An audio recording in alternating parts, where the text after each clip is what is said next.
Hello everyone. How are you? There's the English work that you will be doing. The topic is mind pictures, and we have subtopic today. We'll be looking at use your imagination, and there's a note here, and I will, which requires you reading them, going through them, and then be able to do the work. But before that, I will read it, and you also read it on your own, okay, when doing the work.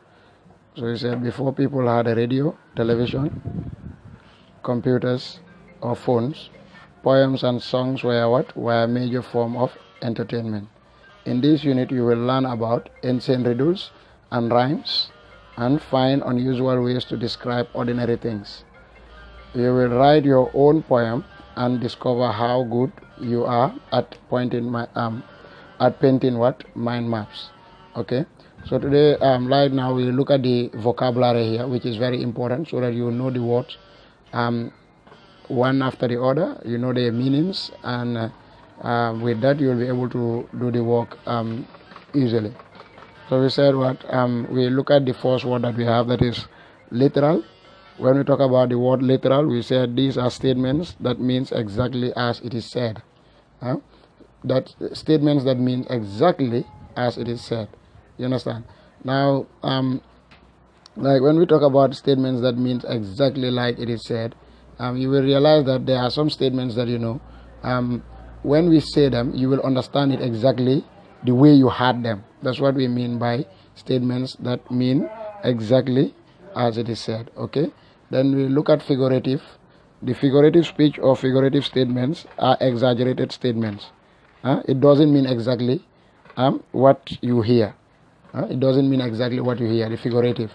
Sometimes you will understand that somebody will say a statement, or you will read a statement that okay, you'll be thinking like, is this statement like correct? While the statement has its meaning. But the way you hear it or you see it in a passage doesn't mean exactly you see it or you heard it. But we will look at some examples of figuratives and literal later. Okay, when we talk about a poem, we said it's a piece of writing in verses. A piece of writing in verses. They can be like inspirational expressions, like the writer will want to write about something that inspires him, or a feeling, that something that he has feeling about, and writes it to do what, to inspire people. You understand? And the writing can also be imaginary. Okay, that is the poem. And when we talk about poetry, here is also what poetry is, a form of poem. How to call it? Making or doing poems and so on is part of poetry. Is poem is part of poetry. You understand? Is what is a type of literature. Okay. So, and I think you are familiar with poems and poetry in your grade 3. Good. So we talk about canon. Canon is an old type of figurative speech. You understand? It's related to figurative speeches or statements, but it is an old type used during the Anglo-Saxon period. Okay. We look at riddles. We said riddles are what? Wise saying that needs what? That needs answer. It needs critical thinking to get the answer. It's a puzzle.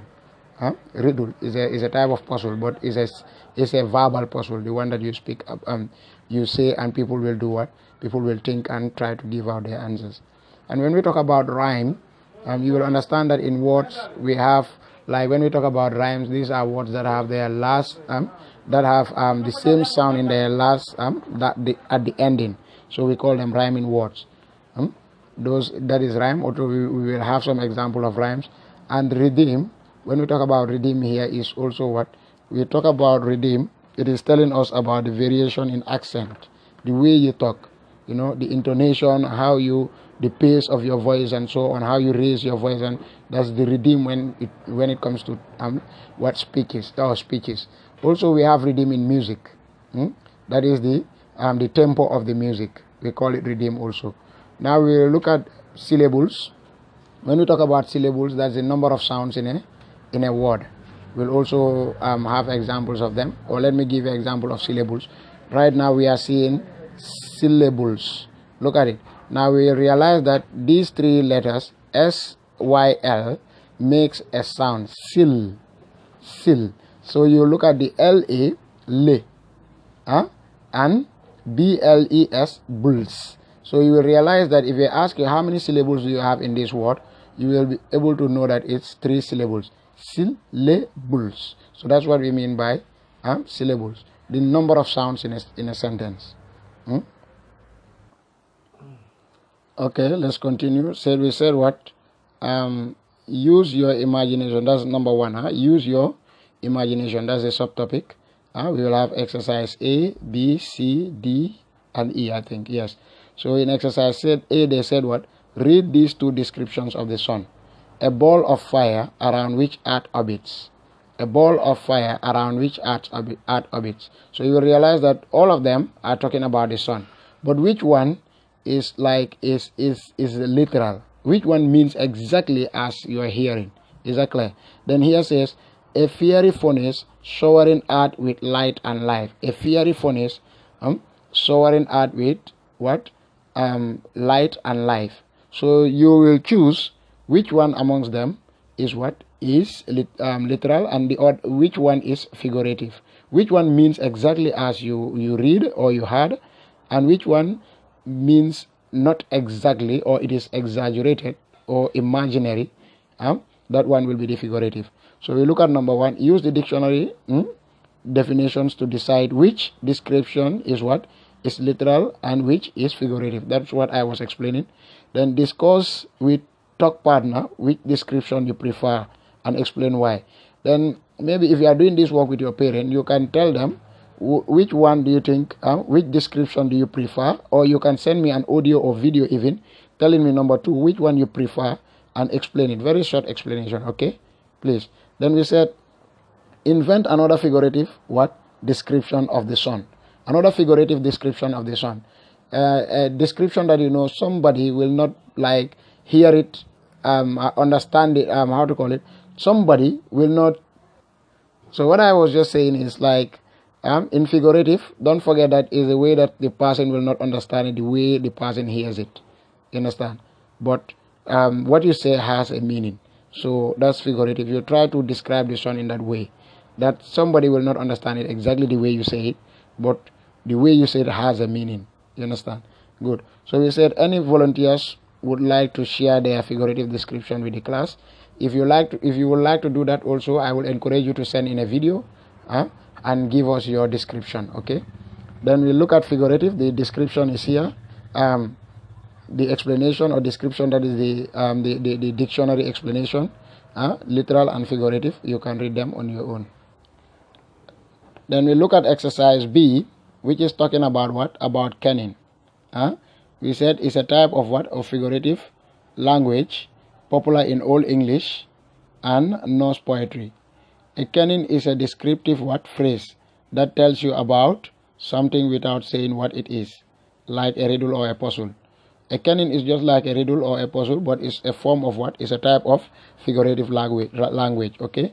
Used what? In the Old English. Good. So we said, did you know Old English or Anglo-Saxon was spoken in England between the 5th and the 11th century? They call their language English.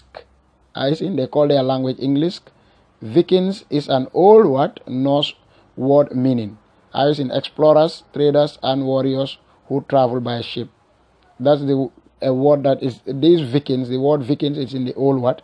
Old English. Is that clear? So it means what? It means explorers, traders, and warriors who travel by ship. So we said number 1, you read and try to do this work. Use what? Use your imagination to discuss what was kenning. What these kennings are describing. You use your imagination. The words are in the box, and you are seeing the pictures. What are they? What are they doing? What I'm describing? Okay. Whale road, earthquake, iron shower, wall candle, storm of words, sea stallion. So if you look at them, you'll be able to get some ideas as to what they mean, and I will send in a follow-up video that will answer all these things. So we said sometimes kennings were combined to extend the images. Discuss what a stallion of the whale road could be. You are going to discuss what a stallion of the whale road is and could be. Okay. invent a cannon for an aeroplane. You can invent your own cannon for an aeroplane. Is that clear? Good. So we look at exercise C.